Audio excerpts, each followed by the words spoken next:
tilek. Anna ye being news, ye being too good. Anna ye being yinga, ye being tilek. Anna ye being news, ye being too good. Bale wingo nisak, asipura telek. Bale wingo longe, akilende mwasba. Bale wingo lama, ale ayeme emble. Bale usongo tuwe, angopa me soho longe.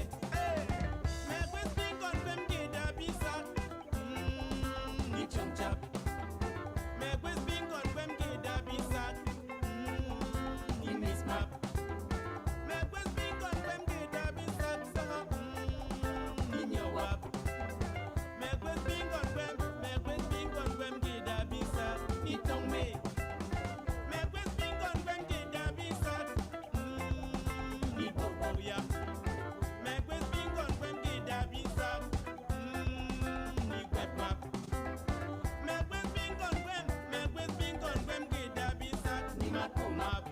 Soho, me kwes bingon bem gida bisak, ni matomap.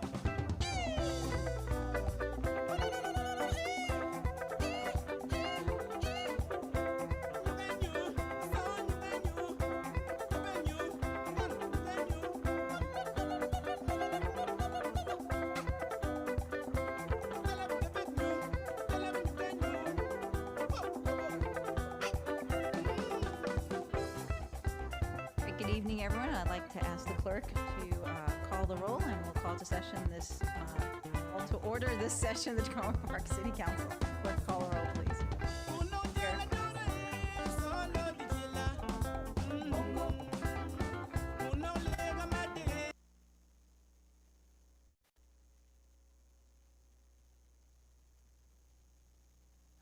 All right, before this, we had our budget open house. I want to thank everyone who attended that and to the city staff who are available to answer residents' questions.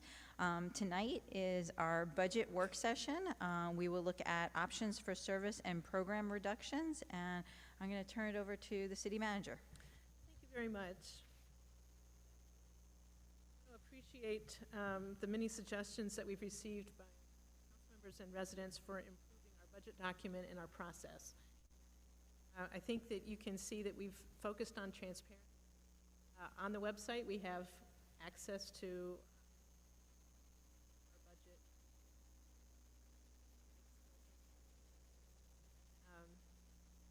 And we, okay. So I appreciate that we have allowed transparency for people to see what's going on, what it is we consider when we're looking at a proposed budget, and how we collaborate together with the council to come up with a final budget. Fortunately for this year, the primary discussion has been on how do we cut from and to this, I guess tonight, what more might. The goal for this year, for FY20, is to maintain our efforts across the departments, maintaining services, also to make several increases. One is to increase our efforts on economic development, takes our position that we hired this past year as an economic development manager for full year coverage. Add in the housing unit, change a half-time position to a full-time position for the assistance that we need to meet council goals there. Also, one of our major efforts is to increase our reserve levels over last year's levels, which this budget proposes to do. We've identified also some double counting in the police department personnel line, as well as have received some lower health care charges that we had budgeted for. So we have some savings, and that information, those revised numbers, will come to the council soon. For the next few years, we have some budget challenges, and we also have some opportunities.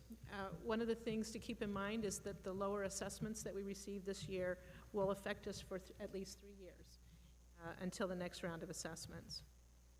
During that time, however, the reserves will increase as we spend down the projects for the Flower Avenue and Library put aside special money for those to make sure that we pay off those bonds.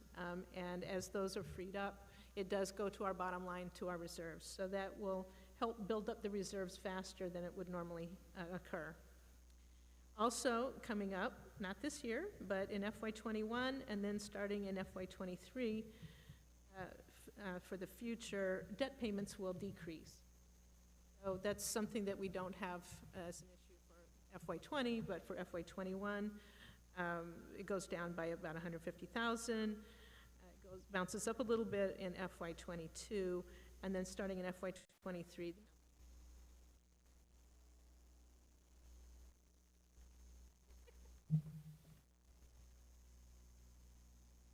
Thank you. Already sounds better. Maybe not. Okay. So one of our goals, obviously, is to be very careful this year and to continue to work on building up our reserves, as we've made good progress for this year, and we will continue to do so. Also, one of the things that was interesting that we kind of realized today in looking over statistics, the proportion of the revenue for the property tax for the city is decreasing on residential property owners and increasing on commercial and apartment building owners. That's, I think, a big step, because one of the things that we've had as an issue is that a huge proportion of the city's property tax revenue comes from single-family residential property owners. In the past, the amount of revenue that came from residential property owners was 82.1%. Under this current assessment, it's gone down to 79.4%. Commercial property, the proportion had been 9.5%. It's going up to almost 11%.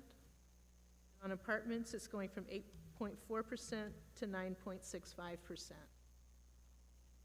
We won't know exactly how this comes out until we see the impact of the homestead credits and the appeals on properties. I think that these proportions are pretty close to what we will see and for the future. One of the things that we have provided you is a long spreadsheet that listed what our staff did after they had, so our budget process goes like this. We have staff identifies things that they'd love to see, that they think are needed. They come and talk about it. And we say, yeah, why don't you check into some numbers on this, or no, there's no way that's going forward, and they work back and forth. And then they come up with pretty good numbers for their department or for their unit. And those get entered into our computers. We sit down and go through and do the computations to see what does that mean for fund balance, and what does that mean, might it mean for a tax rate. When we did those computations, it was too expensive. As we've done in past years at times, but had to do seriously this year, we sat around a table and everybody coughed up some extra money. Ms. Braithwaite coughed it up twice. We kept going back for capital items when we could.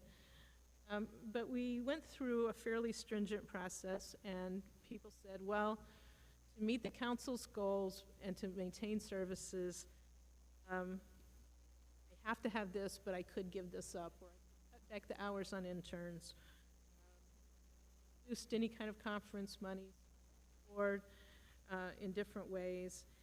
And we looked at anything that seemed to affect the general fund.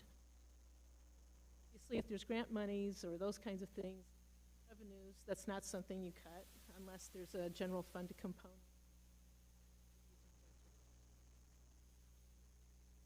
A couple things we didn't cut, and I hesitate on cutting. The main thing is street rehabilitation. Street repaving is something that if you don't keep up with it, costs geometrically more geometrically isn't the right word. It really increases if you don't take care of it in a timely way. So our commitment to continuing to keep our streets up has been something that has kept our city looking good, our surrounding really would cost the city a great more if we waited. There were a few things also that, people talked about, recreation programs that meet special needs that I just couldn't see cutting. For those. I think it's a commitment to special populations that this council has. I looked at depth of the departments. And as we went through our list, came up with, what was the total? Actually, like $2 million. It was a lot of money that we ended up in differing ways from where we started a budget. In addition to that, there were some elements that we kept on that seemed like they were more council decisions. That when you see our list about other options for potential cuts, some of these include festival support, or grants, or other kinds. Really seem more like a council decision than a staff decision. There's a few that I think are worthy of considering, and I went through and I have my own kind of list about where I would start cutting these. Go through really briefly. I could see cutting the $5,000 for a council retreat facilitator, county legislative advocate for $18,000. I could see not contributing the $50,000 in excess contribution to the police pension fund. Still keep the actuarially required distribution. I could see not spending the $12,000 on Celebrate Tacoma. As it hurts, I can justify not spending $16,000 for the I Can Shine bike camp, which helps children with disabilities ride bikes. Not geared towards Tacoma Park. I could see cutting $10,000 each from Independence Day contribution and the Folk Festival contribution. I could see cutting perhaps $50,000 from the neighborhood commercial development.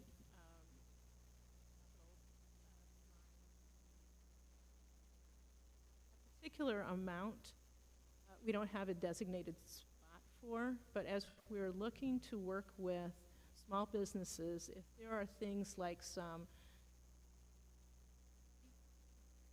improvements right in front of them that make a difference to their success, if there's other kinds of basically capital projects that would be small in nature but really impactful for a small area, that's something that we were looking to have money available for.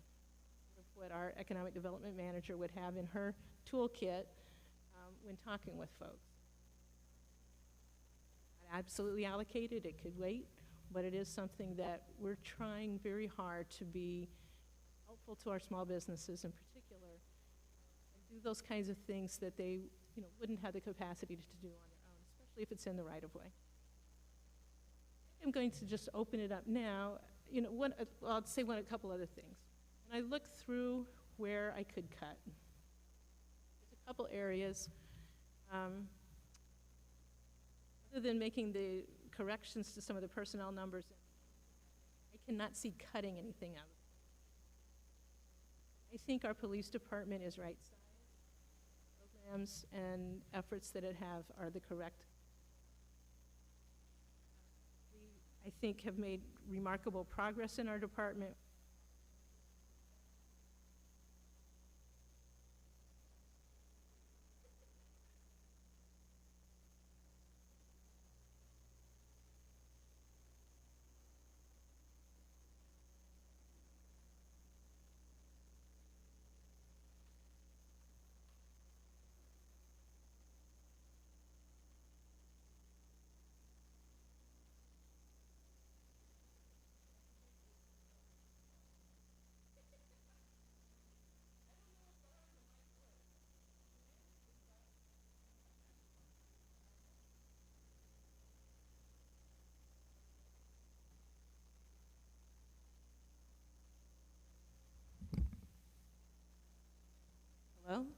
Okay? Or is it just my location in this room? So, I don't think that's it. It goes in and out, so that's been the issue. So what I'd like to say is when I go through areas where I don't see cuts being able to be taken, include police. I don't see much that could be cut out of Public Works. Our staff is right-sized for that. The one area, and I already did cuts, was in sustainability because there's different kinds of programs and interns and that kind of thing. But I think since I already made cuts there, I think that it's at the right amount, and it does get targeted towards assisting multifamily, lower income resident energy costs. I think we have some flexibility in some of the other areas. We don't have big places to cut, unless you want to say we don't need we don't need the computer center of the library, we don't need compost collection, we don't need some other major service. And after looking through the numbers very carefully, with some of the small corrections that we've made, we don't feel we have to go there to have this to be a very responsible budget. And it does continue to gain in the reserves as we have been working to do. I guess I'd like to just open it up now for I can help answer any questions you have about any of these options. I think a lot of questions have been answered also by the deputy city manager by email. Mm-hmm. I think I have, 25 pages of questions and answers at this point. But we're happy to answer any questions that you have or any suggestions that you have. I had a couple of questions on the large sheet on the budget reductions from initial department proposals. The first was on, out of the general government section, the labor attorney and legal contracts. The labor attorney, we had a reduction amount of $20,000, and for legal contracts, a reduction of $10,000. I'm particularly interested in the labor attorney since we're coming up on work with our unions, and so. We felt that that it should be cut down a little bit, that we didn't think that we needed to have quite as large as we had. And our labor attorney feels like we can get through the Yes. Union negotiations and everything like that. Cool. We're also hoping that this year's negotiations don't take as long and as many meetings as Right. they did the last time around, which I think was. The reduction is based on hope and also historically what we have spent during negotiations. It's been a little bit more than the total of what's in the proposed budget of $30,000, but those have been, as I mentioned.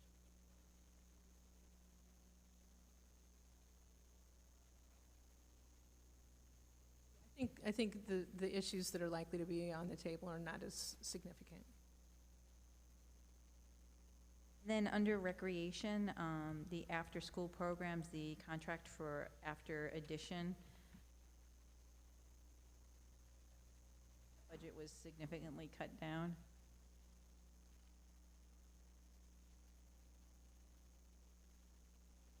Yeah, in our afternoon edition program, good evening, everyone.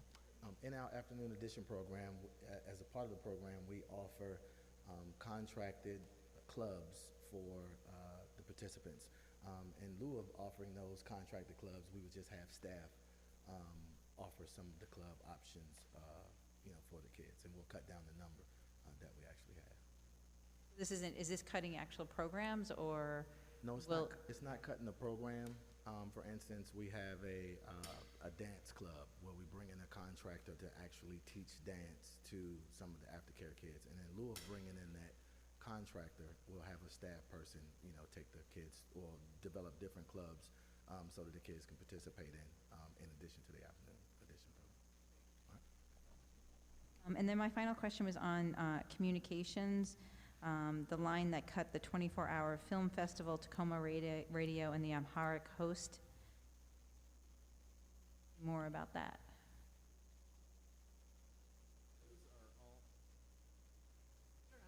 These are all relatively small dollar amount items, we may be able to even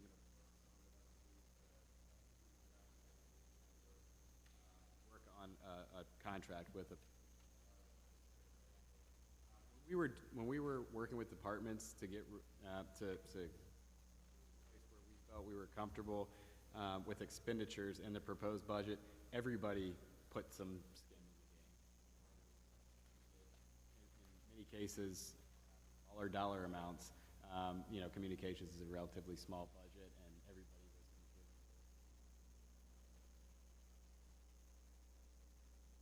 I'm particularly looking at the Amharic host. I would say, like, since that is something that just started, and given the large Ethiopian population we have in the community, and trying to do other things to connect our city government with residents. I'd actually like to, if we can't figure it out, actually ask that this be put on the reconciliation item as being not cut. Coming back in. I don't even think it rises to the level of Okay. needing to go on a reconciliation. All Just right. because it's a relatively small dollar amount. Great. I'm not sure how the mics are going to work tonight, so Councilmember Siemens, Smith, sorry, do you have questions? Thank you.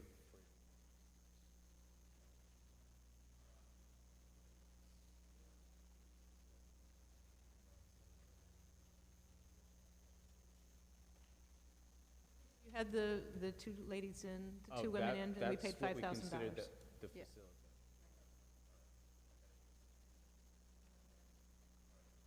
And on the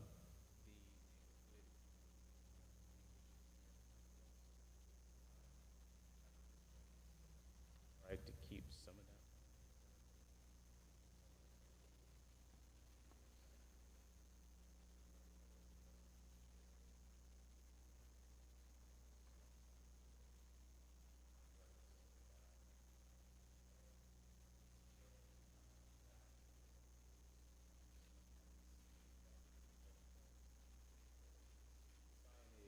Right. Whether it's, outdoor seating, but I do think that is important. Are you foreseeing that business owners would have to match any money that the city contributes? We don't have a plan, we don't have a program set up that wasn't necessarily thought of for this particular thing. We've certainly had facade grants where there's a match. I think we'd be open either way.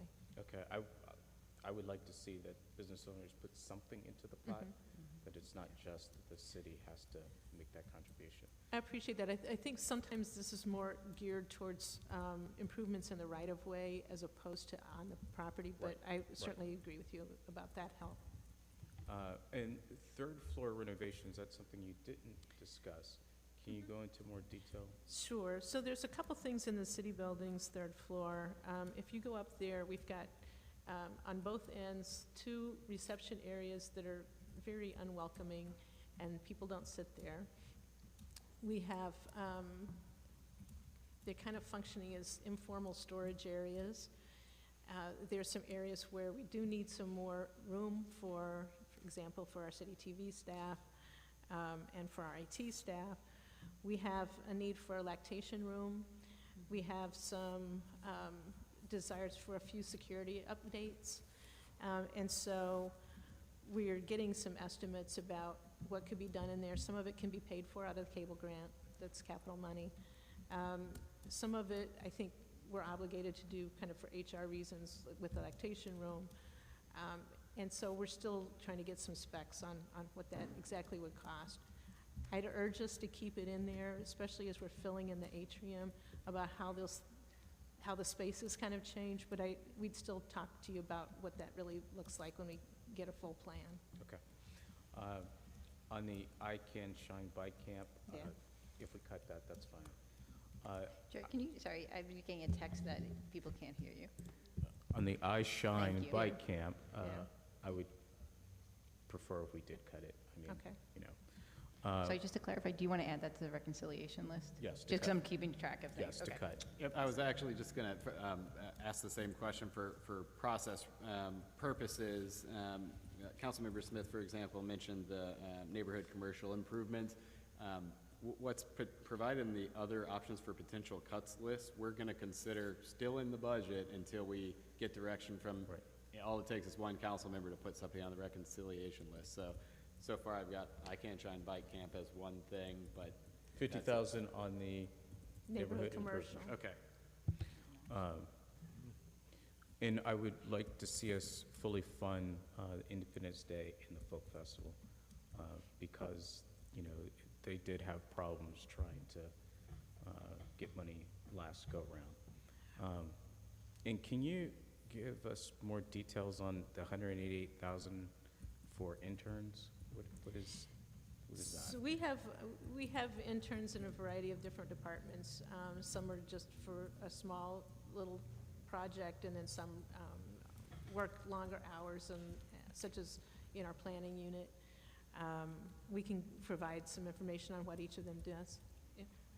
I think, I've said this several times, the level of work that we get out of interns in the city of Tacoma Park is unlike anything I've ever seen anywhere. It is a really inexpensive way, relatively inexpensive way to get excellent work from people who are also getting really good experience in whatever work area they're in. The reason we put that, the total dollar amount that we spend on interns on the list is because I think the preference would be to, if we got to a point where we needed to eliminate positions or people, we would probably want to go there first, and in fact may be obligated to because of contractual arrangement we have with the unions. Okay. And I do agree, I would like to put on the reconciliation list reducing our additional police contribution of $50,000. Okay. And that's it for now. Thank you. Great. And while we're on the list, I want to put the county lobbyist on the list for a discussion for, Yes. I did it first. I agree. Okay. All right, sorry, I don't know who wants, Councilwoman Costick, you're I next. think you were before me. Oh, we Go do, ahead. okay, sorry, the lights I aren't had shining up trouble here. pushing my I can button. be, be relatively quick. First, I'd like to just thank the city manager, Ms. Ludlow. Uh,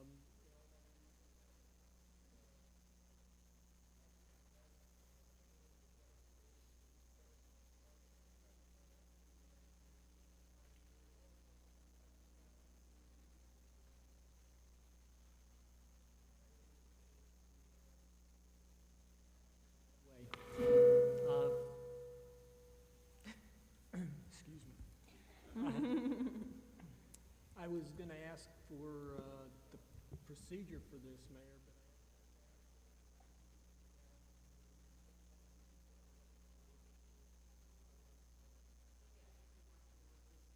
As we've done in past years, we'll start the list during our work sessions, and then we actually have on April 29th is a specific work session in which we will go through all the reconciliation items.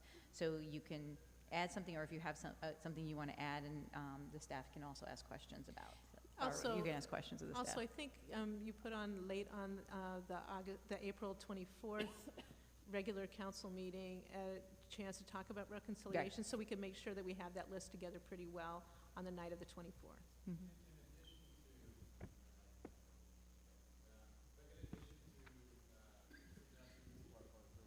What goes on the reconciliation list. Another thing that can be brought up tonight is if there's something not on this list that you're interested in us costing out to see how much that particular program or service would cost, tonight's an opportunity to do that, because some of gathering that information will take time, because we might have to run different scenarios by staff, et cetera. But tonight's not your only night, so Yes. that's the other thing. It was just the beginning. it's just like everything else. It's just the start. It's just the start. Okay. I'm not going to try to remember what has been said before me, so I'll just run down the list real quick and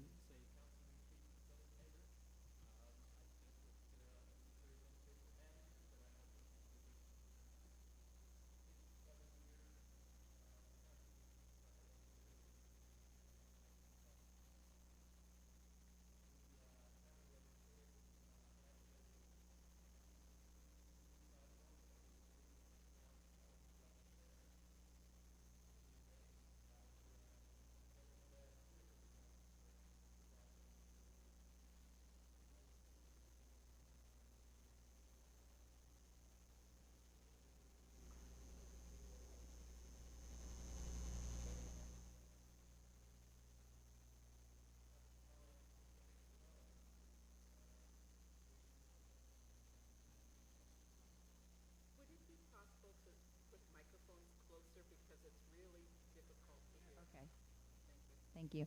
Councilwoman Costick. Is it working now? Is that better? Okay. Thank you very much, and thank you for all of the detailed information here and for the extensive answers to my many questions that I have sent. People have already mentioned a number of the things that I was thinking of. I would like to add reducing the street rehab by 100,000, and I'm curious if I could get a sense of what impact that would have if we reduced it from the 500 to 400. Sure. Well, we do typically about 12 to 18 streets a year in terms of resurfacing. That includes the concrete curb and gutter work as well as the milling and paving. We evaluate the streets every 5 to 7 years, and they get a pavement condition index, and then we do that resurfacing based on the worst streets. Our goal is to keep streets in fair or better condition throughout the city. So a reduction in the funds just extends that time. We have a goal of a 20-year replacement cycle. So any reduction in the funding, which was geared towards $500,000 a year to keep that 20-year cycle in place, any reduction in that will just extend the time between resurfacings for streets. So we'll have some in less than fair condition. One of the things that's an issue is that street pavement that's in less than good condition can lead to more accidents. That's when you have cars that skid more often. And so I think especially, you know, with the concern of Vision Zero and that kind of thing, that's part of the reason we try to keep the streets up to the good standard. So could we get a sense of how many streets you would be able to resurface with the 400 versus the 500? Sure. Well, That would mean there would be I some think that are we not provided a covered. list in the budget document that included the streets that were scheduled for this upcoming year with the $500,000 budget. So you could just lop off 3 or 4 of them in terms of that. I'd also like to point out that there was it 2 years ago, we had a $300,000 streets budget, so we've already fallen short of our $500,000 commitment from prior years. And of course, you'd have to have been there to really appreciate it, but we dug ourselves into a very big hole with street condition. And so the former councils put a big effort in trying to establish a funding level that keeps streets in a fair to better condition. So anytime we miss that $500,000 mark, we're pushing our program further behind. Mm-hmm.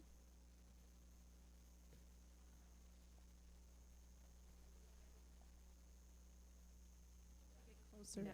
In terms of the I Can Shine Bike Camp, can you just give an overview of, I understand the general sense of the camp, but how did we begin doing this if it's not primarily serving Tacoma Park residents, and who is participating in it? Is there an additional source of funding, and what would the impact be if we did cut it?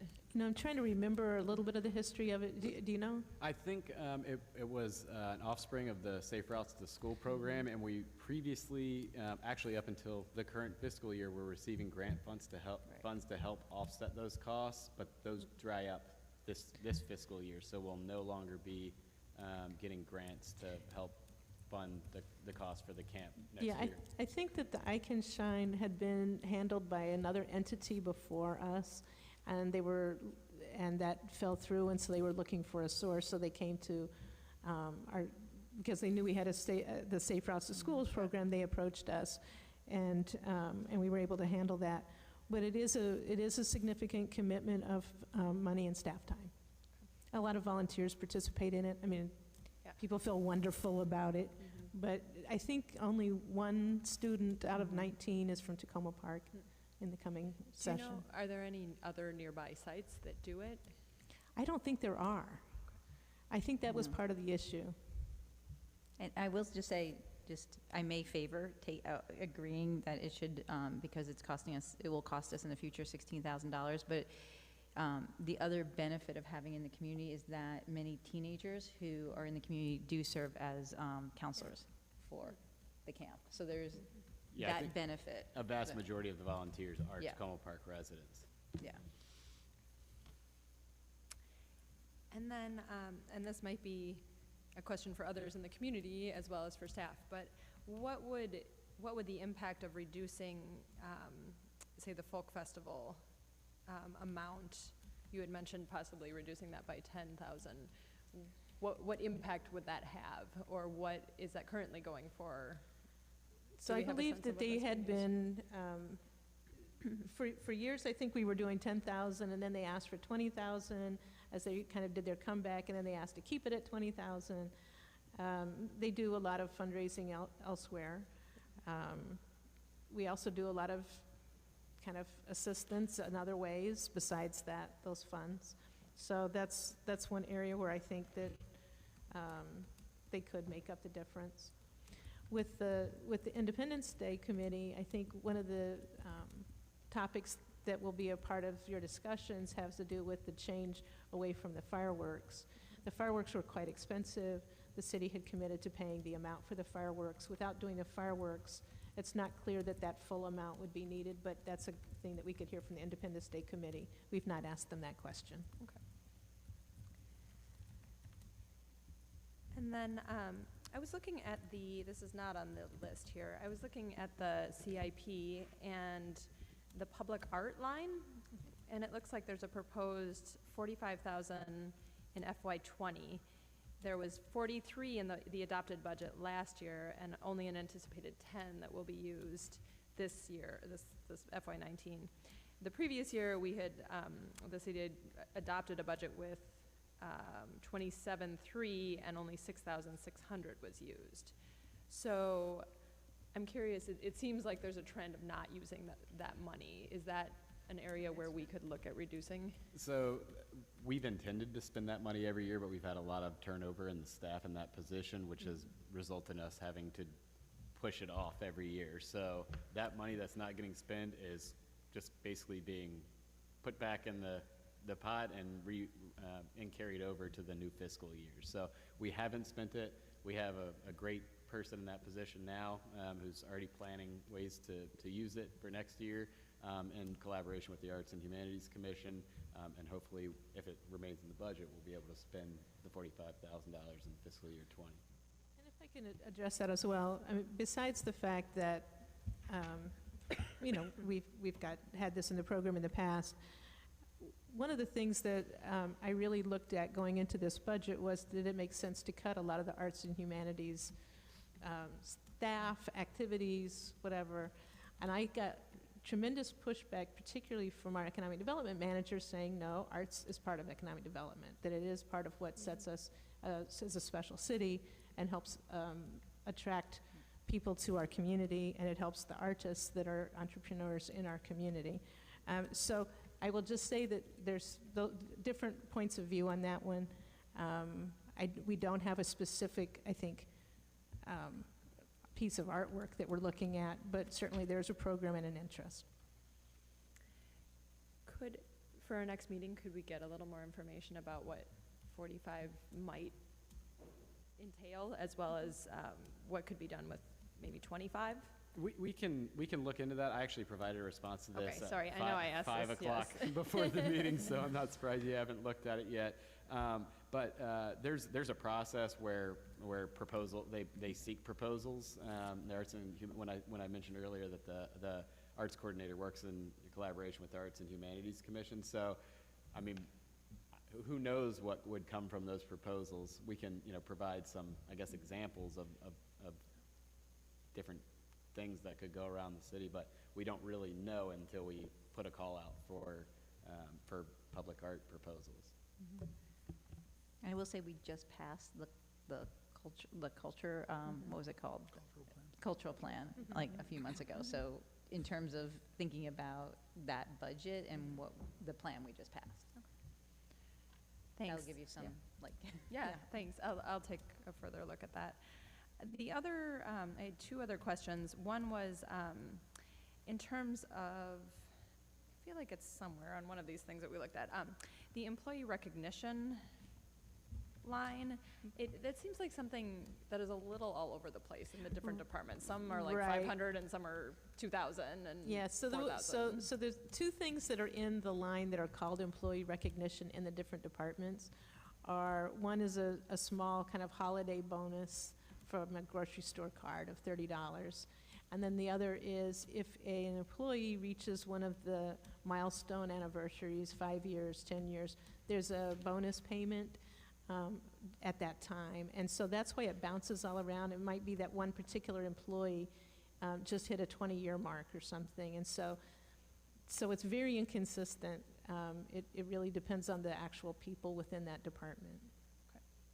And the conferences and conventions, is the figure here relatively standard for, you have here, for a total for all staff, 113,375. Is that pretty typical for what has happened in previous years, if you recall offhand? Is that about right? I think it's about, we basically, for our department heads and for, senior professional staff that have a particular specialty, we try to allow them to go to a national conference a year in their specialty.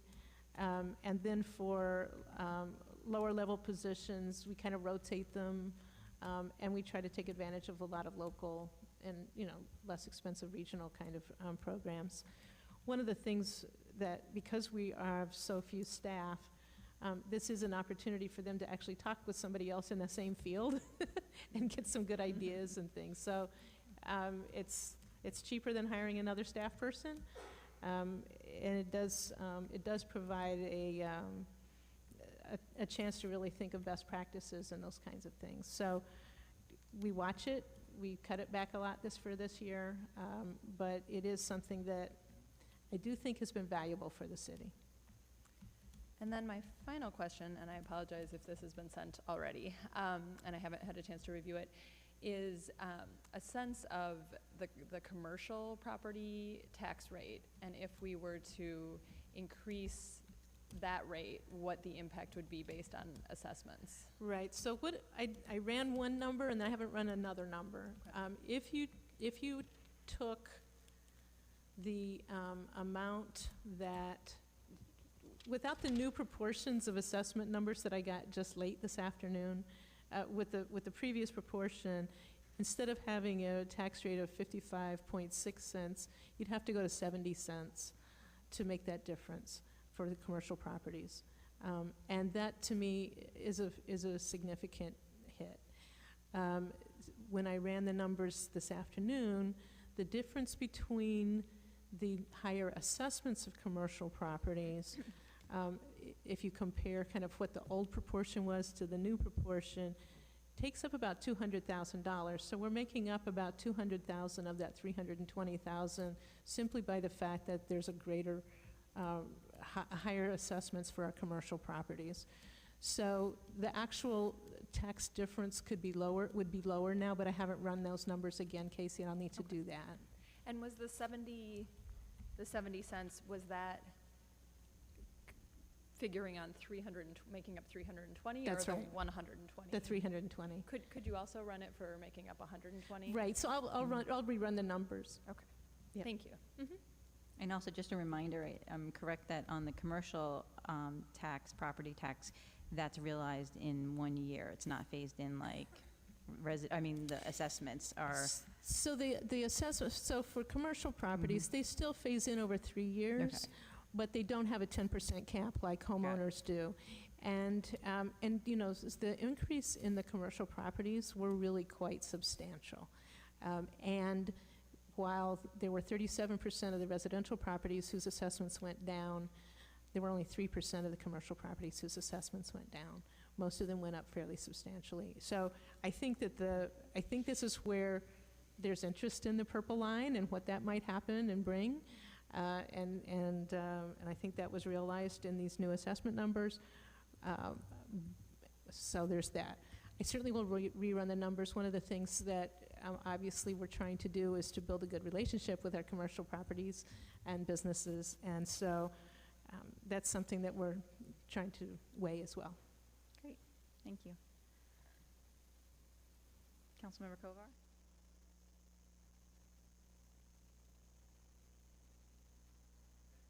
Am I working? Yep. Thank you for the information. I appreciate it. I'll sit close to this to see if I can make it work. I just had a few observations and then a question and then a few specific ones afterwards. So I do think that with the assessments, even though we saw 37% of the residents have a reduction, obviously for a lot of other people, it has gone up, and it seems wildly varying, as we talked about previously. And even if, to the extent we make some cuts and bring the tax rate down, if even if it went down to the same level as it currently is, if your assessments went up, you're going to be paying more. So I'm conscious of trying to help people respond to that. The other thing is, I feel a little bit like the federal tax law changes, which got rid of the deductibility of the state and local, comes into play in two ways. One, maybe that's one reason why it looks like, in looking at the data, we talked about this before, that where the reductions in assessments occur tended to be at the less expensive homes. And so I can imagine people in the market for less expensive homes maybe are folks who are more affected by the cap on the deductibility of state and local than perhaps some at the higher end. I don't know that that's true. But I also don't want us, I think part of the reason or the thinking behind the changes in the federal tax law was to kind of stick it to blue states and blue cities, and I don't want to have us then actually start reducing programs and services that benefit low-income people in response to that, because that's, to me, that's the wrong response to something like that. So all those things go in different directions, but do lead me to think that we ought to try to find some ways to make reductions. And so I just would like to ask the city manager, we talked about this beforehand, and if you wouldn't mind just talking a little bit about this one question, which is a number of people have contacted me, residents have contacted me about how the proposed budget documents show this gap between the anticipated revenues and the proposed expenditures, but also maybe that doesn't take into account the funds from last year's, Right. or actually the current fiscal year that we're still in, technically last year once we get into 2020. And maybe you can just talk briefly about how all that stuff works together, which we talked about before. Thank you. Sure, I'll do it, and I know the deputy city manager has been practicing the explanations for clarity for some time. Well, I'll take a crack at it, and then he can make it more clear. One of the things that's always tough is to realize that in many respects the budget starts on July 1 and ends on June 30, and all of the unspent funds then go into reserves and to the allocated in other ways. So that there is that carryover, and it doesn't just, it's not a deficit that just keeps compounding. It kind of could be looked at that way, but it's not how it actually functions. In fact, our reserves are increasing. This proposal increases our reserves. I appreciate that the council wanted to move towards that 17%. We're not there yet, but we're moving well towards that. One of the things that's a little bit tough is also to think about what is a reserve. Some things are very designated reserves that, like the housing reserve, or things where you've identified that you want this amount of money and it's in there, and that stays year after year because it's been reserved for that.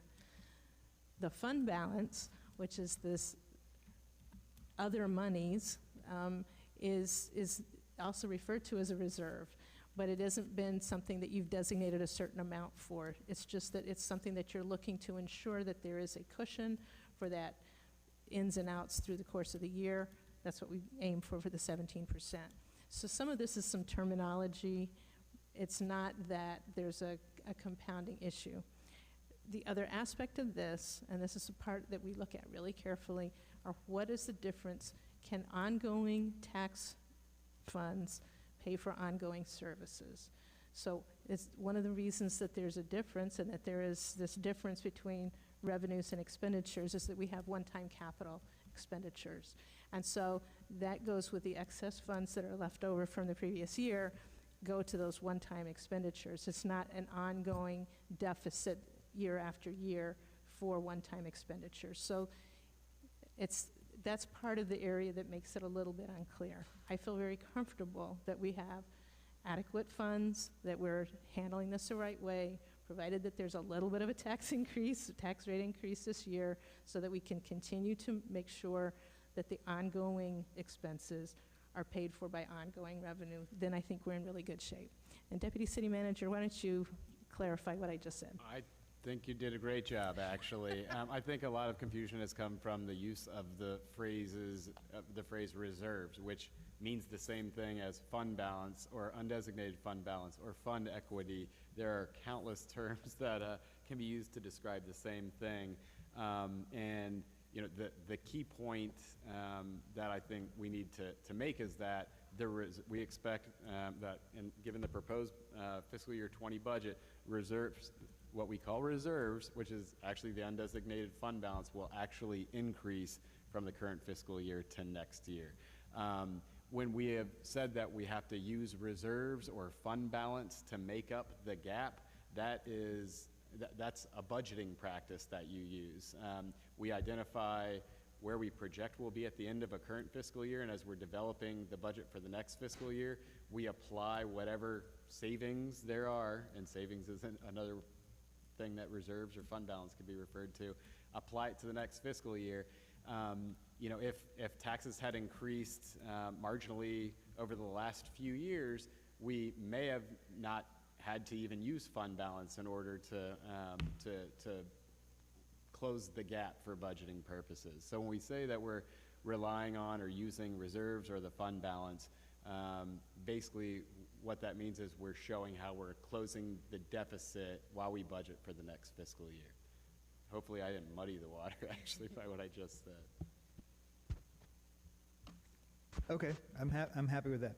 And can I just add that I think we've made a lot of great changes to our budget this year, and I think next year we probably could make that a little clearer in how we document just this pot of money, as we've been talking about, separate from sort of I guess, I don't know, I don't want to throw out another term here. But between the specific reserves and the other. Right, the money basically that wasn't spent in the fiscal year, but is being carried over and can close this gap. Right.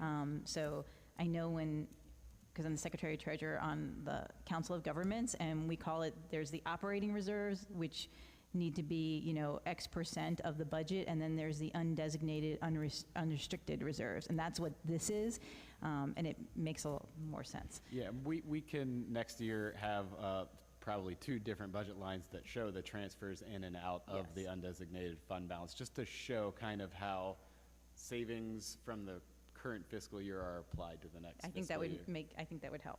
Yeah, but so basically what we're saying is, if you add up the expected revenues for next year, the money from the current year that doesn't get spent, Correct. and all the other sources of revenue that we have, although That's I admit, you know, you never know exactly what you're going to get, but all those things, and then the tax rate you've proposed, that looks like it's pretty well in balance. That's right. Okay, and so then if we cut programs like we're talking about tonight, we can either leave that and have the tax increase remain as it is, which would add more to our true reserve. That's right. Or we could have the tax rate get cut in equal measure with various program cuts we make now, and that balance, in theory, would still remain. Is That's that a right. fair way to describe it? That's very Okay. clear, yes. All right. And that information will be and has been in the past, I think, is included on the reconciliation list, where we show Yeah. the kind of the tax rate and what it does to the level of Yep, reserves. yep.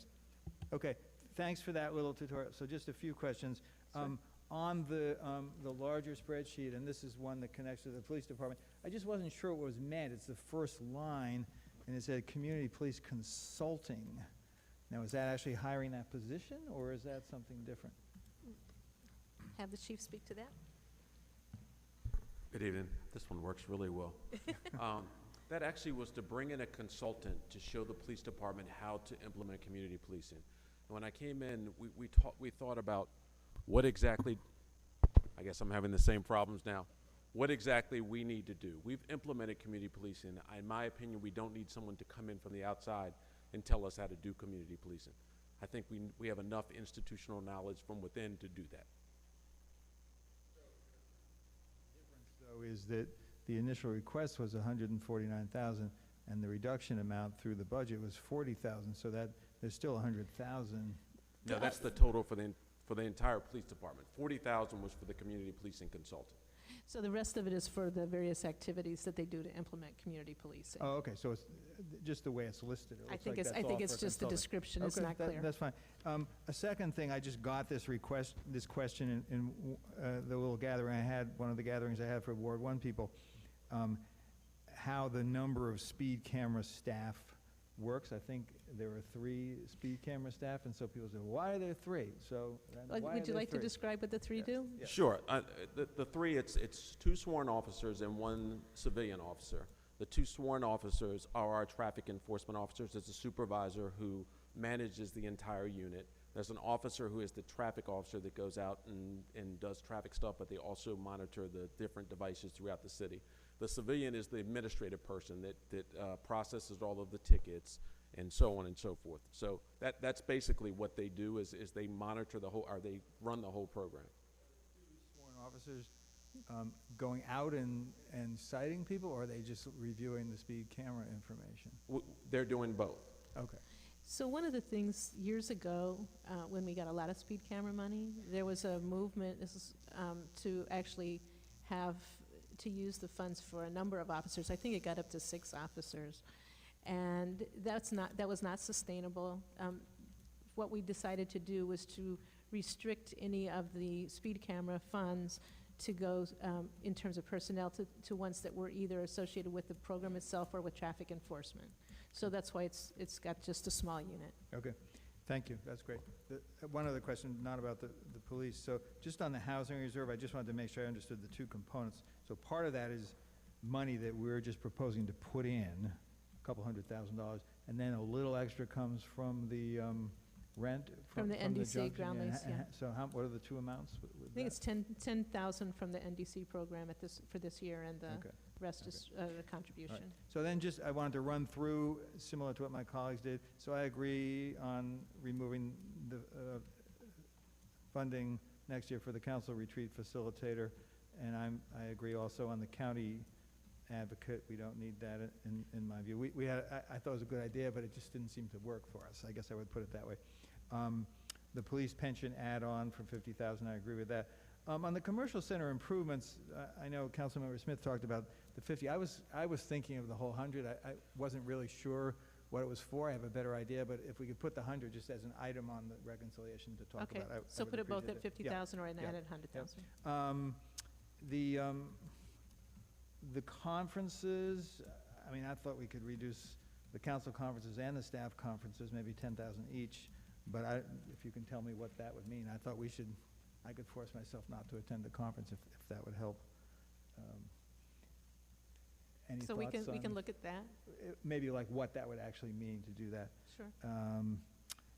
I also thought it seemed like, this isn't on your list, but it seemed like it was really hard and time-consuming and hard to complete the ADA sidewalk updates within the allotted time, and maybe Ms. Braithwaite can talk about that.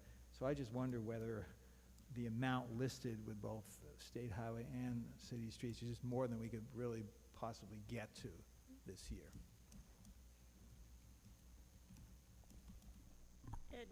It tends to tie into what else is going on, other projects going on. We've had years where we've spent over $1 million on sidewalk work, so we're fully able to spend every dollar we get. One of the problems is in the amount of monies that we get and how far it can go, and so depending on the streets that are lined up to be addressed, we may hold back because we can't do the entire street with a limited amount of funding. So in this upcoming fiscal year, we certainly have the Flower Avenue project, which is a big one. We'll be wrapping up the Glenside Avenue sidewalk, which is another large project. But in terms of spreading staff thin, our construction manager will be the person primarily responsible for overseeing that and is capable of spending as much money as we've ever had with sidewalk work if we could, depending on the funding. Where some of them are targeted is some of the same areas where these other utility projects are taking place. And so I just don't honestly know if Sure. it's realistic to think that we would do that. Well, we know that we have about $1.5 million left of ADA work on city streets, and we know where those are, primarily Ward 1. There's some in Ward 3 and a little bit in Ward 4. So we could select streets that don't have any utility work currently going on them based on what we know now. One of the bigger challenges has been getting the ADA work along state highway roads, again, primarily because the funding was limited, so we had to pick a project that we could do within that funding for this fiscal year, and then that was totally impacted by the utility work. Based on delaying that project from previous years, we ended up coinciding with WSSC's water main project. So sometimes that happens, but because of the limited amount of funds that we have, we don't really have enough to really move that ship somewhere else. I agree with those who've said before, though, that the 100,000 for the sidewalk and the 100,000 for the street rehab would make sense. And I have one last question, and I'm going to look more deeply at the budget and see if there's other questions or other areas. But one last question on the. I thought I saw that the emergency tree fund had barely been used. Is that?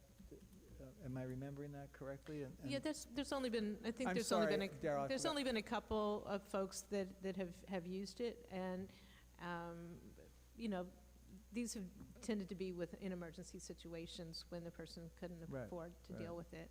So sometimes I mean, we've been relatively fortunate the last 2 years not to have one of those times when there's, Yeah. you know, a derecho or whatever, but, you know, it's been a reserve for those kinds of situations.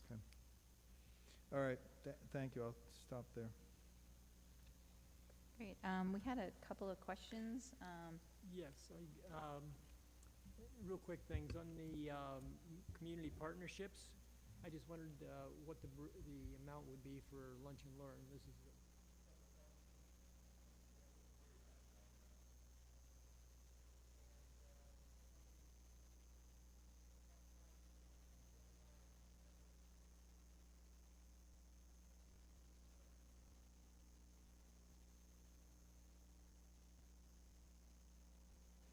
I didn't hear you exactly. the half-time to full-time landlord-tenant position. Yeah. What is that position, or what does the individual do? So the point is to do much more of the same kind of very personal discussions one-on-one with various landlords and tenants when they're having a problem situation, or if there's some mediation that's needed, that kind of thing. So it's efforts right now that our housing manager has been doing a lot herself, and really needs to be freed up to do some of the more strategic work, and allow somebody else to be able to.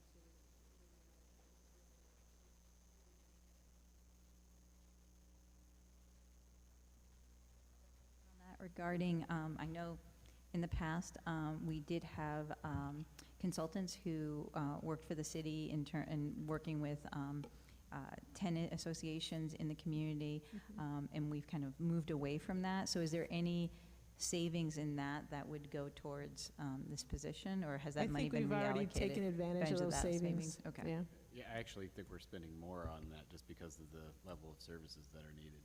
Not a lot more, but. But yeah, we had cut them this year, so. Great, and there's one other item I wanted to add to the reconciliation list. I talked to a number of people on our recreation committee, and wanted to look at combining Celebrate Tacoma with our Independence Day celebration. I don't necessarily want to zero out the entire $12,000 for Celebrate Tacoma, because I want to make sure that there is funding available in future years to look at how to, basically do what we do on the day of Celebrate Tacoma, but on the day we celebrate the 4th of July, so that we have some money there, so it doesn't get just wrapped up with the Independence Day thing. So I looked to staff and our rec department to provide an estimate on what should be left in the budget. Okay. Anyone else? I have one more question. I talked a little bit already with Mr. Clark during the open house about the egg hunt, but I was wondering if you could speak a little more specifically about what the funds go towards, the staff impact involved in the egg hunt, and then we had also talked a little bit about the possibility of maybe that becoming something a little different in the future, or exploring ideas to turn that into something maybe related to sustainability. Sure. The egg hunt, the funds for the egg hunt right now go towards purchasing the eggs, the equipment, the supplies, the different various decorations, things of that nature that are needed, the prizes that we give the young kids, things of that nature for the actual event. We do have quite a bit of staff that actually, part-time staff, that actually participate and assist the day of the event. Not much, leading the staff involvement, part-time staff involvement leading up to the actual event is minimal, because most of that is done by career staff. So the day of, for the staff that we we approximately have maybe 9 or 10 part-time staff members that are there that help, that assist, which is roughly between $600 and $700 for that. So the majority of the $4,900 that's proposed in this year's budget will go towards entertainment and providing the other things that surround the event for the kids. Now, that is an increase because of the responses that we've seen in the resident survey.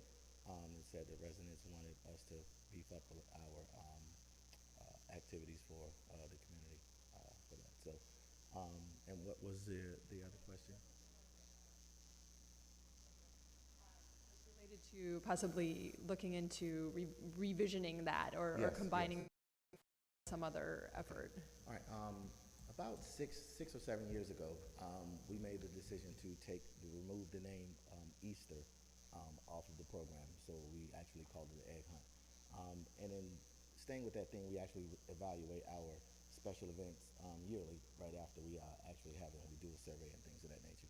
But in our evaluation of that program, one of the things that we noticed that we thought we wanted to do was take a look at doing something different for the community around that time, because it is sort of a pseudo religious event. So we wanted to sort of still have something for residents and for kids, but move away from that type of program. So we talked about having something like a spring fling, or something involving the sustainability, because it's springtime, plantings and seedlings and things of that nature. So we thought about partnering with Arbor Day, which is around that time as well, and having something with a sort of springish Arborist Day theme, and use that money for something of that nature. To include, of course, having different entertainers, maybe passing out different seedlings and small trees and things of that nature, having demonstrations on different things regarding taking care of your yard, your lawn, plantings, things of that nature. So that's what my staff and I discussed about, and how to change that program. I think, there may be some folks that like the idea of, doing the egg hunt stuff too, so we would have to have to weigh that. Yeah. And I will say that there are approximately 500 residents that actually attend the egg hunt yearly, and it's actually grown since I've been here. So yeah, it's approximately 500. Yeah. Thank you for sharing the additional information. I think moving away from just doing an egg hunt would be good. I mean, I know you're talking about maybe adding some additional entertainment or other opportunities. We were talking briefly about, I was saying that when I've gone in the past, we kind of go and my kids do the egg hunt and then we leave, and there's not a lot of community building or opportunity to learn anything new, or just sort of have those additional benefits. So I think exploring other opportunities like that would be really exciting. In terms of budgetary impact, do you think it would be a similar cost to what you're proposing for the egg hunt? As far as the new program, yes, I would think it would be roughly around the same cost. Of course, we haven't had an opportunity to dive into it as of yet. To talk to the city arborists and the folks that do the Arbor Day. But I estimate around the same cost. I want to make sure I'm not confusing the egg hunt with another event, because I thought we also had arts and crafts and games Yes. and, That, we actually do have that prior to. Right. The egg hunt, I want to say maybe for the first 45 minutes prior to, but once the actual kids, egg hunt, the end of the program was over. And something that we've heard in our surveys is that, you know, of course, families want to stay out and, you know, partake longer. So that's what the extra funds were for this year, was to add the additional entertainment and additional things in FY20 to the egg hunt, so that families can stay out and congregate a while longer after the actual event has ended.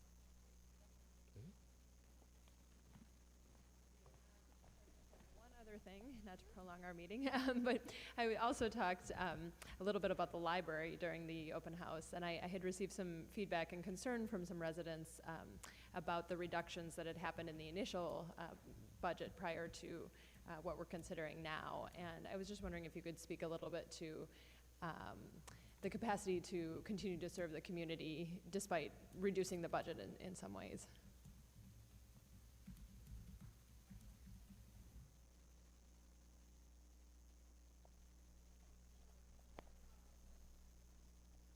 The library's line item budget is small as it is, and we reduced money for books, children's, adult, and reference materials, knowing that we had, excuse me, knowing that we could still continue a level of purchasing that would be meaningful in the community, and hopefully recover some of that purchasing later on. In another budget year.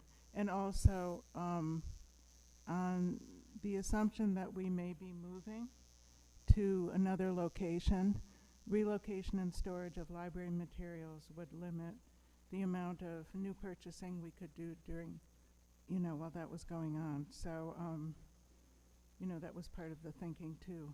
But those were the accounts where we felt we could remove some funds and still continue a good level of purchasing that was meaningful, where we have a lot of digital resources that we will still be purchasing. And of course, print materials too. Does that help? Okay, thanks. questions this evening? Or yeah. You mentioned earlier, and maybe this is something for Ms. Braithwaite to respond to again, but what were the, because you said they went back twice to her, what were the examples of the kinds of things that in Public Works would not get Well, done so, that you were going so to do? they were planning on doing a lot more streets. They were planning on doing a lot, you know, a lot more sidewalks.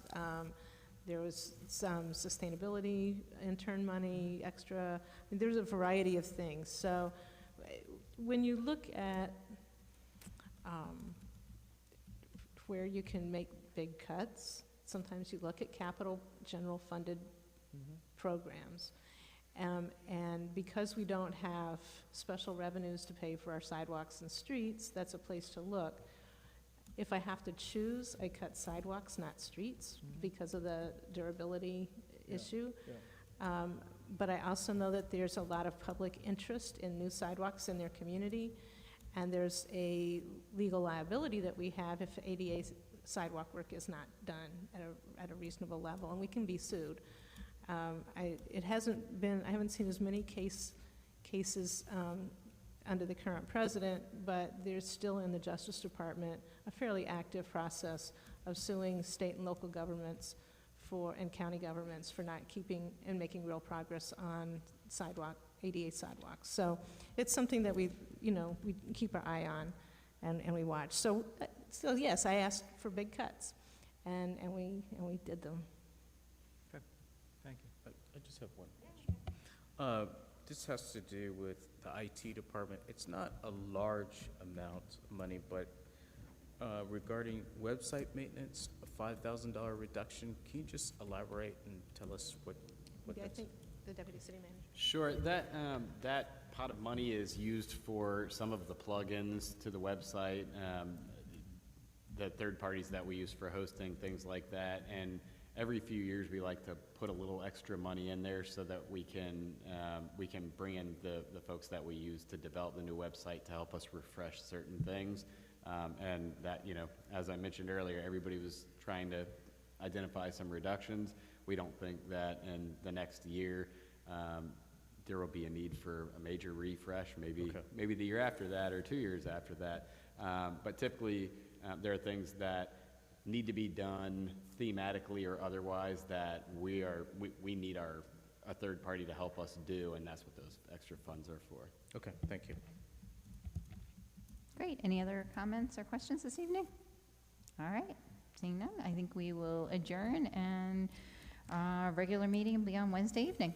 Thank you very much. Thank you, everyone.